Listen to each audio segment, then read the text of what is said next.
Hello, this is Jeff Palmer at Primetime Gaming here with Blessed Yu-Gi-Oh! And we're going to show off his salad deck today. Yes, sir. This is the deck that I played at the PPG during Swiss. I changed the deck for the 3v3 the next day.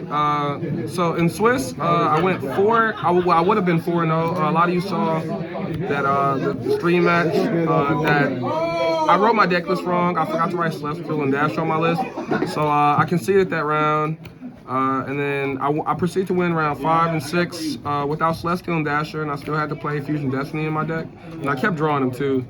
And then I lost round 7, and then I won round 8. So I ended up going X2 and getting like 19th place, and it was only top 16. So unfortunately I didn't top, but played against a lot of Sword Soul and Flunder in Swiss, and it was like really easy. But I changed the deck a little bit the next day for the 3v3, and it performed a little bit better. I went 5-0 the next day in the 3v3. I didn't top that either. My teammates went 3 and 2. So no, they good. It's locals. And then yeah, so I changed the deck also again from that. So, now that I've been playing at locals, but I'll probably try to play something else just to see, because the format's pretty open right now. I'll probably mess around with this for just a little bit more. You think Salad's a good deck right now for the meta? Yeah, I do. I like it a lot. I think this is probably one of the best builds you can play for it. Let's see what you got. Yeah, I like it. All right, so main deck was 1 Gazelle, 3 Spinny. I just maxed out on all the Cyber Sponsors, just for draws off of Buffalo. Some of the sleeves are mismatched because I changed the deck and I just put it back together for the video today. So yeah, 3 Jaguars and all that. Then you play 3 Buffalo too. Best card in your deck, huh? Yeah, whenever you draw like Buffalo and like any of your Salamangreat monsters, your hand and like your board probably end up being pretty good majority of the time. But those are like the games you'll win.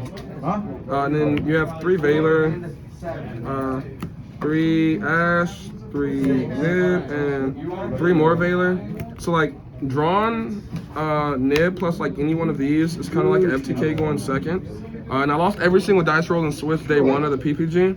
But whenever I wanted to like be able to play going second, it's really hard to play through like Sight DP going second unless you draw like these cards. So like you let them combo off completely, even something like Fusion Destiny, like Scythe, whatever.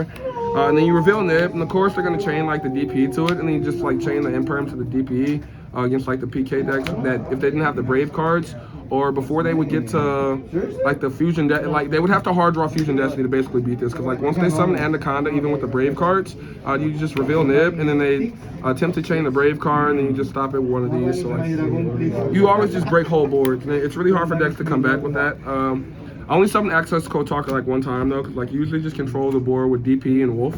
You ever draw the same amount of the same hand traps in the same hand? Yeah, I drew like triple Emperor in one game, or like double Emperor and Valor, so it was like the same thing, basically. Then you know, you play the 2 bricks. These cards are really good. Like whenever you draw a Salamangreat for turn, it's like it feels so satisfying turning. This basically turns any Salamangreat you draw for turn into Gazelle. So like it's kind of cracked.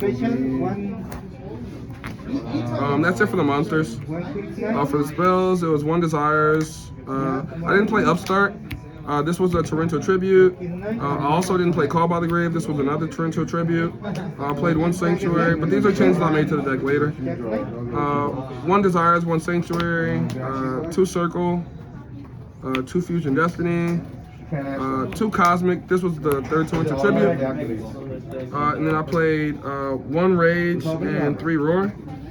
So basically, Roar, I maxed out on Roar because anytime you're not full comboing off, or you don't get to see Gazelle, Roar fits as like another piece for Foxy, or if your hand's really poor and you have to like hit something off of Foxy, like having a Balinx gets you to like a 1 card negate still, like, and it's a hard negate, which is nice.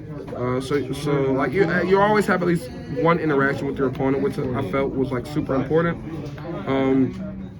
Rage, my teammate Aldo from the 3v3, he told me to put in Rage, and it like came up every time I hard drew it. It came up. I was playing against a deck that I was stuck, and I like literally need to draw Rage against, and I drew it, or I'd have a way to get to it that turn or the next turn. So like Rage was really good, but I actually didn't like Rage because Rage forces you to get nibbed. But now with like the Fusion Destiny cards, like getting nibbed on like your Wolf, or stuff like that is fine. Cause like even if I draw Fusion Destiny, a lot of times I'll still go for like Wolf Anaconda.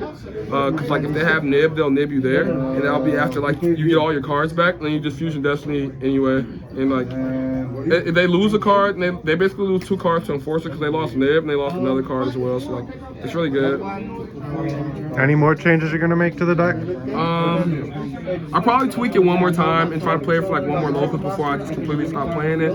I gotta go back in the lab because like at the event I figured like Sword Soul and PK was gonna be like more predominant, but like now it's just post Flunderless. It's like there's a lot of Flunder players. So like I'll probably end up main decking like Lancia over like Valors.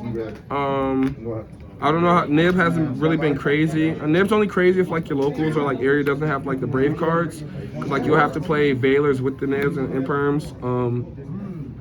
Other than that, I don't know what changes I'll make right now. I'll probably post another this later. I just want to show everybody what you know what I played for the event. So main deck for the event was 42. And I did play 3 Torrential Tributes. I don't know if you guys caught that earlier. For the all my tokens, you know, Wakanda forever, all the Wakanda tokens. And you know, we got the Salamangreat token, Giant Salamander. This is my boy. See that? Yes, sir. Yes, there sir. we go. There we go. Yes, sir. Best deck is best deck always. You know, got another Wakanda token.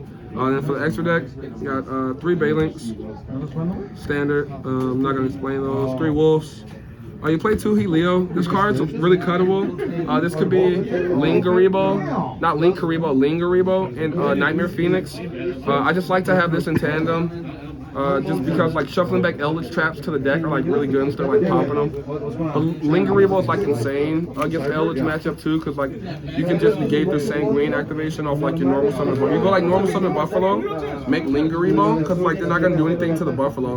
Like you gonna make Lingaribo, and then they'll have like Scarlet Sanguine, and then you go like Buffalo effect, discard like a Saturn monster or something like that. And like you can usually just continue, like you'll be like you'll discard like Saturn monster. You'll either have like Circle or like Gazelle when you play it that way. But I didn't want to rely on half those cards, so I played Helio. And then you play Update Jammer, Splash Mage, Access Code, Transcode, Access Code. I made this card one time, round 1. Like I did this whole combo.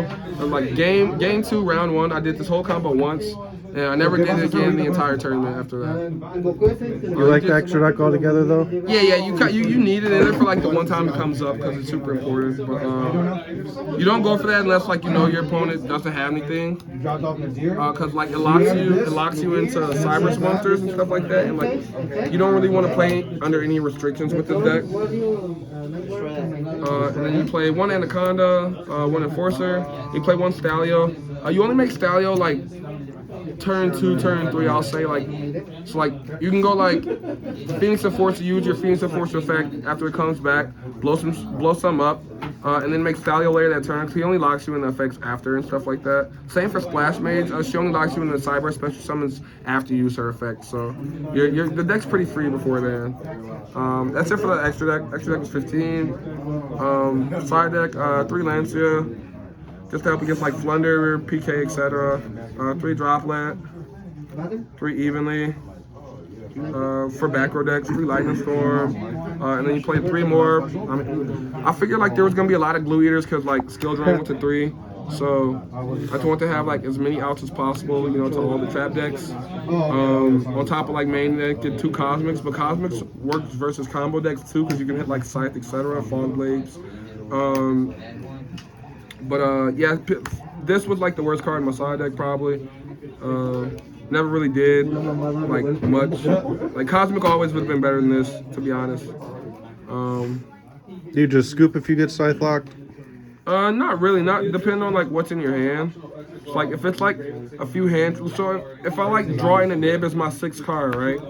And like I was saving, and like let's say I draw the nib as my 6th card, and I'm able to put like a bunch of Salad guys on the board. Like, I can go normal summon Foxy, activate effect, hit a Spinny, put Spinny, special Spinny, put him in defense, and then like force them to commit to like play. And I can like hopefully try to get a nib off. But like your Scythe lock is pretty like predominant like a lot of the time. If Scythe resolves, you just lose majority of the time. So yeah, like I'll move in Droplets to the main deck as well, because like you can't expect people to not have the Brave cards.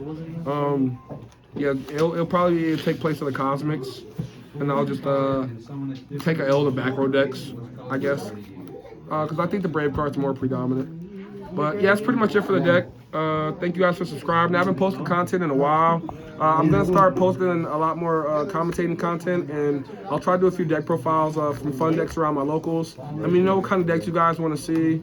You know, Cyber Dragons, Harpies. You know, we got a Harpy God over here, Oscar Vargas. You know, pretty much whatever you guys want to see. We got some cool little fun Dragon Link decks out here. Whatever you guys want to see, you know. So just let me know. Bless White Joke signing out. Peace.